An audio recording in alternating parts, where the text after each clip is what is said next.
The Thunder just sent a serious message that everyone has to pay attention to. There's no doubt this team has been rolling to start this young season, but what do the Thunder look like without the MVP Shai Gilgeous-Alexander, along with a contingent of important players on the injury report? Well, we got our first glimpse into that on a late, wacky Sunday night up in Salt Lake City, and we're going to talk about that here in this late night upload here on Thunder Digest. Welcome into the channel. I'm Ryan Breeden. I appreciate you all for joining me. Hope you've had a great weekend, and we've got to break down this Thunder rout of the Utah Jazz 131-101. A great game for us to get a good look at what this team can do without its most important piece offensively, without the best scorer on the planet, which is SGA. Before we get into that, though, we're at 6,700 subscribers. If you want to help us out reaching our subscriber goal of 8K subscribers by the All-Star break, I would appreciate it if you guys could smash that subscribe button down below. It is completely free. Going to try to put up numbers on this channel, just like what the Thunder did tonight against Utah. It was a complete rout from start to finish. But there's so much more that we need to talk about here in this game. The Thunder really sent a statement to the NBA tonight with this injury report and what the Thunder did not have available, along with the players that have been out all season long, with Thomas Sorber, Nikola Topic. Isaiah Joe did not play tonight, some left knee soreness. Isaiah Hartenstein continues to be out. He'll miss at least another week.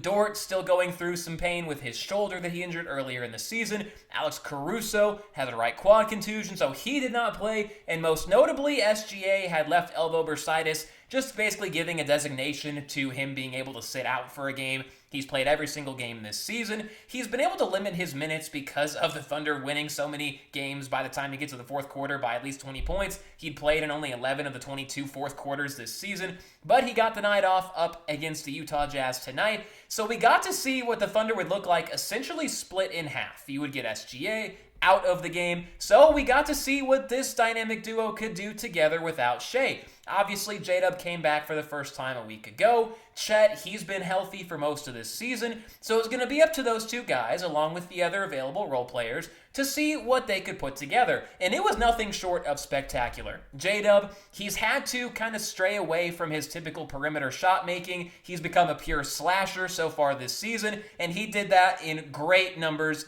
so far here tonight. He attacked the basket with authority. He knocked down some open shots as well. And then as for Chet Holmgren, it was a great night for Chet, obviously defensively, the defensive player of the year, and then also getting back on offense. He even broke the smoke machine that they have behind the basket.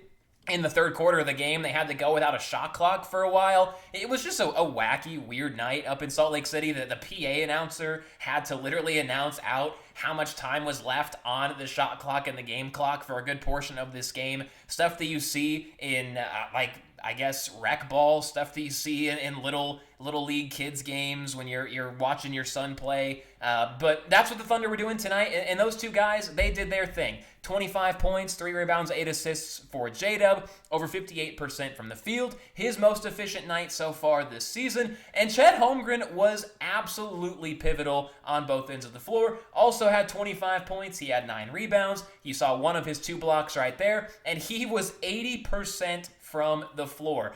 Nothing, just a casual little 50 points from your 2 guys that are your second and third option on the team.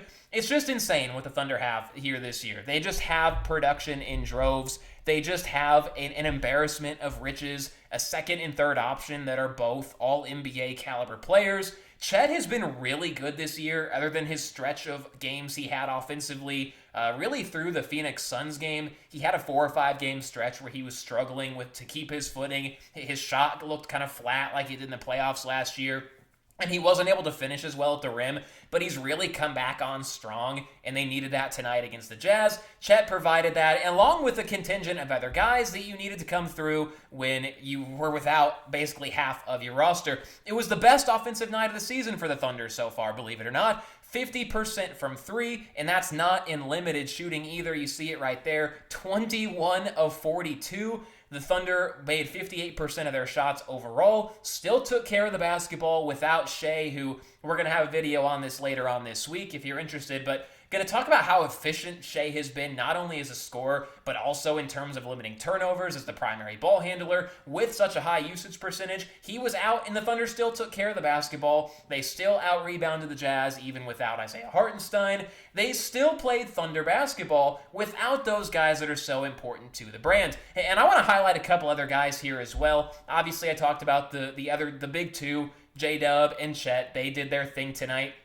You could see that there right at the top. Ousmane Dieng had a great run, 26 minutes, and he was plus 19. He had one of the higher plus minuses on the team, 70% from the field. We saw 24 minutes from Kenrich Williams. He put up 11, 7, and 6, led the team in assists aside from JDub, who was the primary ball handler for a lot of tonight. He did his thing.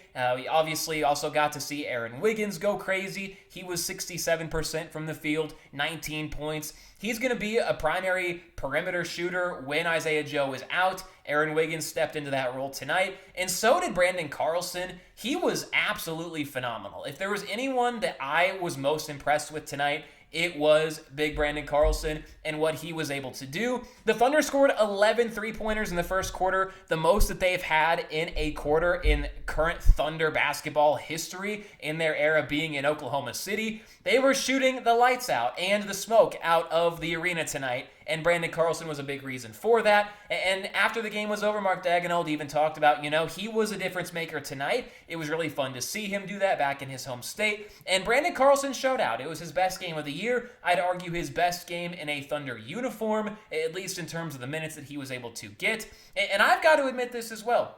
I've been skeptical of Brandon Carlson minutes this season. We saw a good amount of them in the second quarter against the Trailblazers earlier this year in the game that ended up being a loss. I was critical of Brandon Carlson then, and I've got to take my words back. He absolutely proved why he's on this roster, why he deserves to be out there tonight.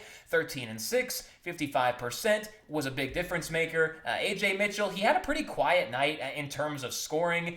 He was incredible defensively, though, which just really had the Jazz in complete knots. And I'm not going to try to lie here either. The Jazz are not a great team. Now, the Jazz haven't been as bad as what the Pacers have been this year, or the Wizards, or the Pelicans, or the Clippers, but the Jazz are going to finish as a bottom 6 team in the NBA this year, if we're all being real, and we saw them without Lauri Markkanen, so you're seeing a crippled team that's a bottom feeder anyway, but the Thunder did great tonight when you essentially split the roster in half. A lot of things that you wouldn't do even if you were fully healthy, if you were any other team in the NBA. I don't care how shorthanded a team is, how bad a Jazz team is. The Jazz have gotten some good wins this year, but nobody's been up 26 at the half against the Jazz, let alone a team without Shai, without Isaiah Hartenstein, without Alex Caruso, without Dort, and without Isaiah Joe. I mean, that's good enough to be a starting 5 for almost every team in the NBA, let alone a couple of teams that have several superstars around the league. That is a legitimate starting 5 in this league that did not play for the Thunder, and you're up 26 at the half. The Thunder had a 42-point lead in the third quarter. That's the biggest lead the Thunder have had at any point this entire season, which is just outrageous to think that it was without those main guys. So the Thunder obviously are a better team with Shai out there. I mean, duh, right? He's the best player on the planet. But this team is capable, if you split it in half, of still winning games convincingly against lower-level teams in the NBA. Yeah, I'm interested to know what you guys think, right? We've had this whole I don't know what you want to call it, this whole hypothetical situation where people have said, what would happen if you split the Thunder in two? Do you think that they'd both be able to make the playoffs? Well, what do you think a roster comprised of these guys right here would do? If it was just JDub, Chet, you had Aaron Wiggins, you had Cason Wallace and Ajay Mitchell, J. Will, and then a couple other guys in there. This team, do you think it's a playoff team? I mean, they showed tonight that they certainly can win some games with authority. So let me know what you guys think down below on that. I'm really interested to see what you guys have to say. Also, the Thunder now, through 24 games, are 23-1. This right here, we'll find out on Wednesday if the Thunder can join some elite company. These are the 5 best teams in NBA history in terms of record through 25 games. Obviously, the Golden State Warriors, who went 73-9, that's the record you're trying to chase. The Thunder, if they can win on Wednesday against the Suns in the NBA Cup, they would have a chance to tie the Golden State Warriors for the best start through 25 games, which is over a quarter of the way through the season in NBA history. At the very least, you'll be right up there along with the 95-96 Bulls. You'll be up there with the 08-09 Celtics team that ended up having a very disappointing end to their season. You'll be up there with a couple of the best teams in NBA history, and you're going to try to tie with the Golden State Warriors. Would hope that Shai would be back. You think that it's probably just a night where he can just kind of rest. They obviously have load management rules now, so you've got to find reasons and ways for guys to be out. Shai, I'm not too concerned about him not playing tonight.